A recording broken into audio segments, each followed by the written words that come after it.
Hoje estaremos ministrando sobre pecados que Deus não perdoa. Você que deseja a salvação, a vida eterna, que é o maior investimento que o ser humano pode ter, precisa conhecer 3 pecados que Deus não perdoa.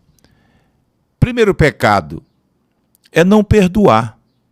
Nós vemos aqui, você pode acompanhar conosco aqui, nas páginas alviçareiras do livro sagrado, segundo escreveu Mateus, capítulo 6 e versículo 9. Acompanhe comigo. Portanto, vós orareis assim: Pai nosso que estais nos céus, santificado seja o teu nome.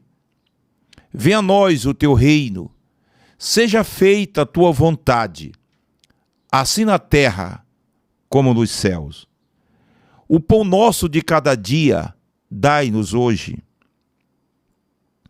Perdoa as nossas dívidas, assim como nós perdoamos os que nos têm ofendido. Então nós vemos aí a importância de tudo isto, né? De perdoar o nosso semelhante, para que nós possamos ter acesso ao altar de Deus e dizer: perdoa-nos, Pai, os meus pecados, assim como eu sempre tenho perdoado aqueles que têm me ofendido, que me ofendem. E diz assim em Mateus 6,14: porque se perdoardes aos homens as suas ofensas, também vosso Pai Celestial vos perdoará a vós. Se, porém, não perdoardes aos homens as suas ofensas, também vosso Pai vos não perdoará as vossas ofensas. Então, vocês estão vendo a importância de nós perdoarmos o nosso semelhante. Você que é um religioso, não guarde mágoa no coração, libera o perdão, porque nós precisamos ter sintonia com Deus. E não teremos sintonia com Deus com os pecados nossos, aparentemente diante dele. Para que os pecados nossos não estejam diante de Deus, nós precisamos perdoar os nossos inimigos. Nós vamos ler também aqui, no livro sagrado, um exemplo muito importante também do perdão. Trata-se da parábola do credor incompassivo. Me acompanhe aqui na Bíblia, em Mateus, capítulo 18, do versículo 23 ao versículo 35. Parábola do credor incompassivo. Assim está escrito: por isso o reino dos céus pode comparar-se a um certo rei que quis fazer conta com seus servos. Ou melhor, quis liberar uma certa quantia de dinheiro para que o seu servo angariasse meios e prosperasse. E começando a fazer contas, foi-lhe apresentando um que lhe devia 10.000 talentos. E não tendo ele como que pagar o seu senhor, mandou que ele e a sua mulher e seus filhos fossem vendidos, com tudo quanto tinha, para que a dívida se lhe pagasse. Então aquele servo, prostrando-se, o reverenciava, dizendo: Senhor, sê generoso para comigo, e eu tu pagarei. Então o senhor daquele servo, movido de íntima compaixão, soltou-lhe e perdoou-lhe a dívida.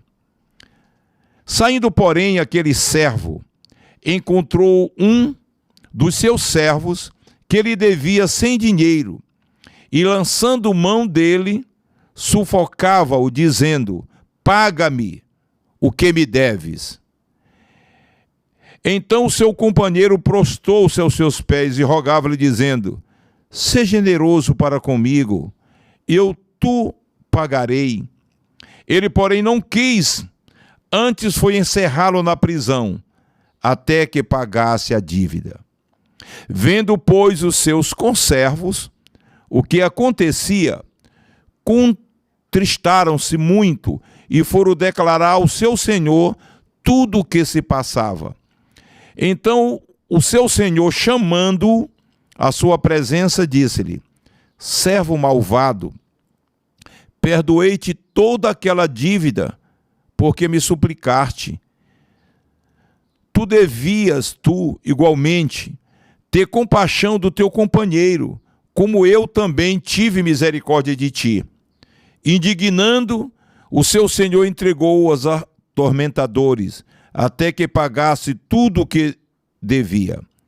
Assim vós fará também meu Pai Celestial, se do coração não perdoardes cada um ao seu irmão as suas ofensas.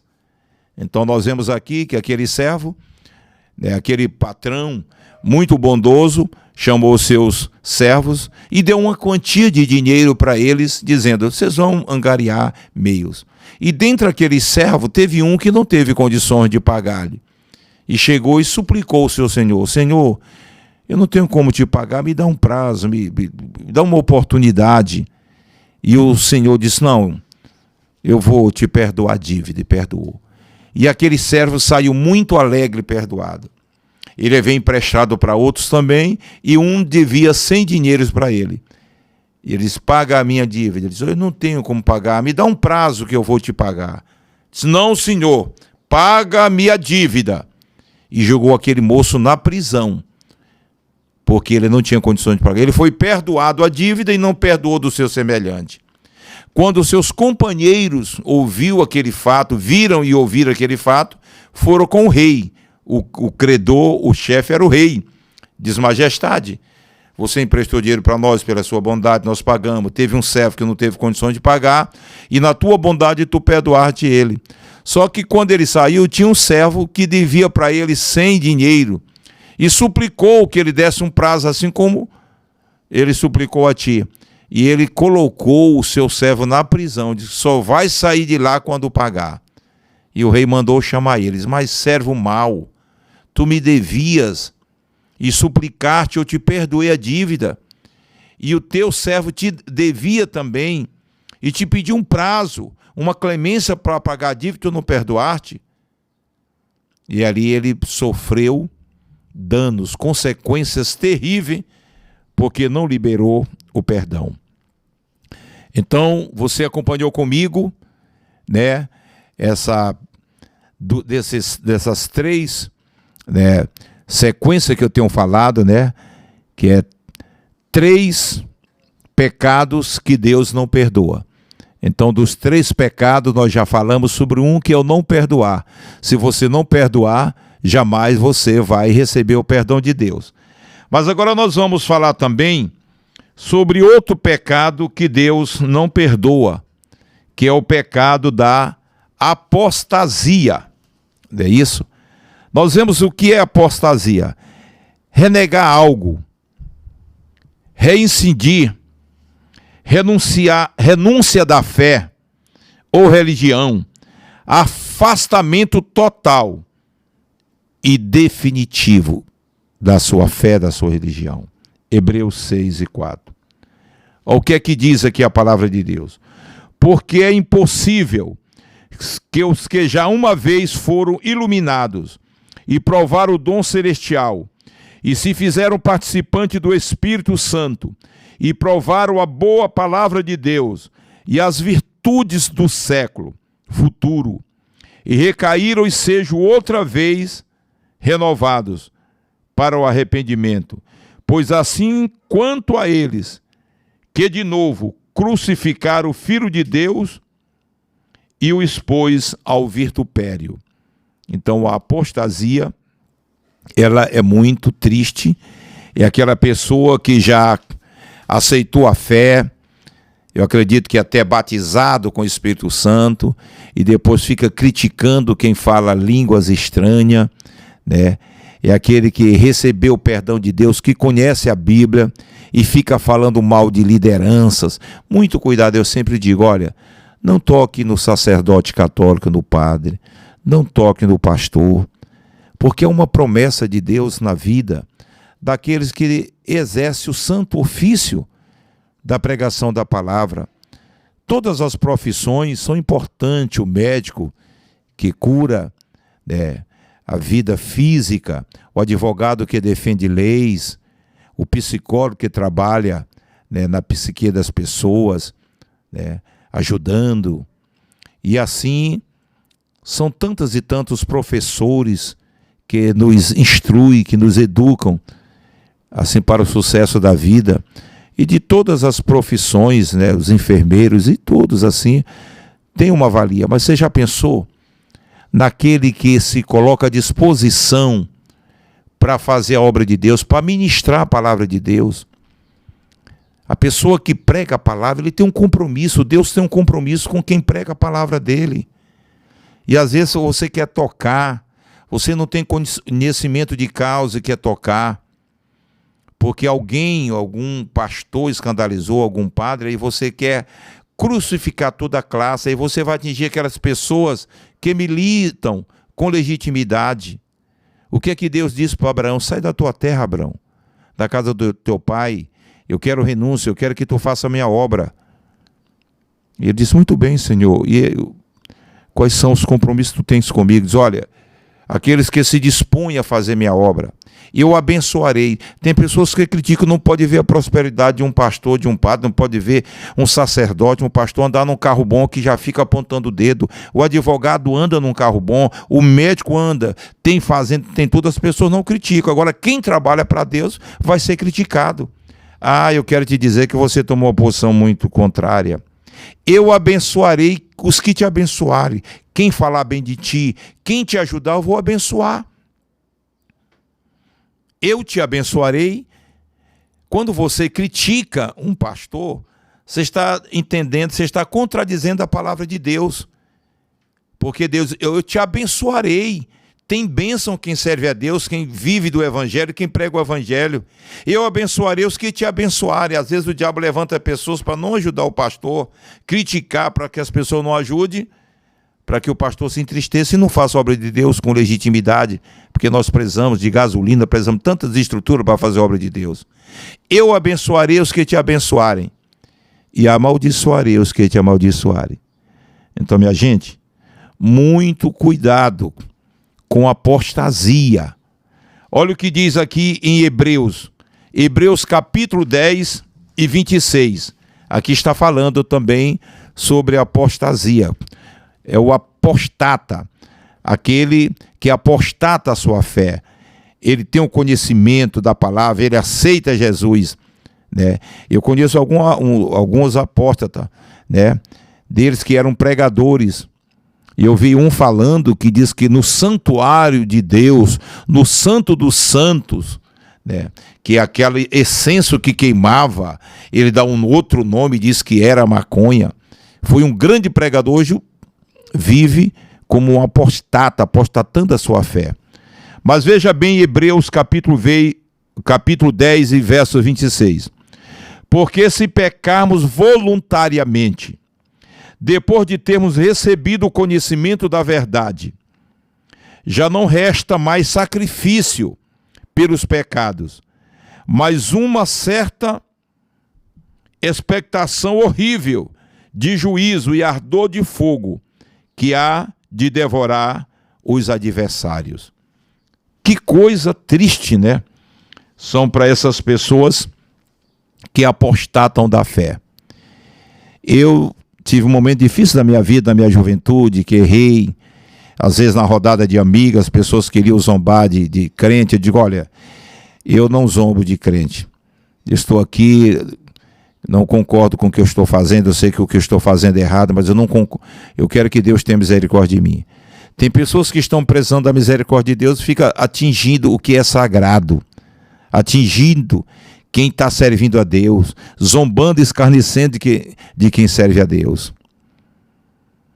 E às vezes eu sempre falo também até alguns líderes que ficam querendo tirar as pessoas, está numa igreja, ele acha que só vai crescer o rebanho se ele tirar a pessoa de uma determinada igreja. Meu líder, pelo amor de Deus, Deixa o irmão na igreja dele, está na igreja batista, fica na igreja batista lá, está na presbiteriana, fica lá. Não fique, você não vai prosperar no ministério se você entender. Você chega na igreja para abrir um trabalho, e ao invés de andar atrás das almas perdidas, você vai nas igrejas, você vai na casa dos irmãos, querer tirar os irmãos da igreja dele, onde ele está congregando. Deixa o irmão na igreja que ele está congregando. Ele já tem um pastor para pastorear ele. Você quer pastorear uma ovelha que já está sendo pastoreada, que já está no habitat de Deus, que já serve a Deus?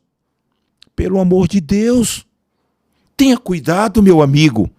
Vá atrás das almas perdidas e deixa a igreja onde ele está, o irmão onde ele está. Irmão, se chegar aí um pastor ou um religioso para querer te convencer, tem uns que estão fazendo proposta, estão mercadejando os dons espirituais. O que é que você faz na sua igreja? Ninguém te vê. Você vem para a minha igreja que você vai crescer, você vai ser um pastor. Olha, vai chegar um momento que as pessoas vão ter vergonha de ser pastor. Quando vinha uma perseguição pesada sobre pastores, esses que são pastores assim, angariados, né? Pastores que foram encaixados só por causa de patente, de querer posto, eles vão negar a fé. Eles vão dizer, mas antes eu não fosse um pastor. Então o pastor tem que ter uma chamada. Você vai passar a vida toda numa igreja como diácono, fazendo um papel excelente. Eu tenho aqui o Célio, eu sempre estou falando sobre o Célio, é porteiro. O que seríamos de nós se não fosse o nosso querido porteiro Célio? Porteiro Marcos, fazendo um trabalho excelente, vai ter recompensas de Deus. Não é obrigado todo mundo ser pastor, todo mundo ser evangelista, não. Cuidado, irmão, com a apostasia, apostatar da fé e querer tirar as pessoas do lugarzinho onde ele está. São pecados imperdoáveis diante de Deus. Respeita a ovelha do pastor, deixa ela lá no redil, ela está sendo pastoreada. Então agora você vai acompanhar comigo o terceiro pecado que Deus não perdoa. Terceiro pecado que Deus não perdoa é a blasfêmia contra o Espírito Santo. Amém? Blasfêmia contra o Espírito Santo. Mateus capítulo 12 e versículo 31. Nós vamos estar falando sobre a blasfêmia contra o Espírito Santo. O Espírito Santo é a terceira pessoa da Trindade. Deus, o grande Deus, ele mandou Jesus Cristo aqui na terra para com a sua vida pagar o preço dos nossos pecados, derramando o seu sangue, para que nós pudéssemos retornar a Deus, porque o nosso pai Adão nos afastou de Deus. Então Cristo veio como o Cordeiro de Deus que tira o pecado do mundo. Ele cumpriu sua missão e disse: olha, eu não vou deixar vocês órfãos, convém que eu vá ao Pai, mas eu chegando lá eu enviarei o Espírito Santo, que o mundo não conhece, mas vós conheceis porque ele está em vós. É o Espírito Santo que está conosco. É o Espírito Santo quem nos convence do pecado, do juízo, da morte. Quando você peca, vem aquela tristeza no seu coração. É o Espírito Santo falando contigo. Você não pode ser feliz no pecado. Renuncia a isso. Você precisa estar em sintonia com o trono. Nós precisamos de ti. É o Espírito Santo quem nos guia, é o Espírito Santo quem nos consola, é o Espírito Santo que nos fortalece. Nós precisamos do Espírito Santo. E a blasfêmia contra o Espírito Santo é um pecado imperdoável. Olha o que diz aqui a palavra de Deus. Portanto, eu vos digo, todo pecado e blasfêmia se perdoará aos homens, mas a blasfêmia contra o Espírito Santo não será perdoada aos homens. Então você está entendendo que todas as blasfêmias contra os homens são perdoadas, mas a blasfêmia contra o Espírito Santo não será perdoada. Então tome muito cuidado. O que vem ser a blasfêmia contra o Espírito Santo? Segundo a exegese, a hermenêutica, que é a arte da interpretação dos textos, é a raiz etimológica, o sentido original da palavra, consiste na recusa de aceitar a salvação que Deus oferece ao homem, mediante o mesmo Espírito Santo, agindo em virtude do sacrifício de Cristo. Aí você me pergunta, pastor, como vencer? A recusa significa porque nem todos às vezes têm um entendimento da verdade. Tem pessoas que o entendimento dele é cego, mas tem pessoas que veem a luz. A pessoa, para entender os mistérios de Deus, precisa de uma luz que está além da luz intelectual. É a luz do conhecimento de Deus. Quando essa luz do conhecimento de Deus vem sobre a vida de um homem, você ouve a palavra e você conhece. Você tem entendimento. Alguém está falando do evangelho e você está recebendo e você está entendendo. É verdade, é verdade.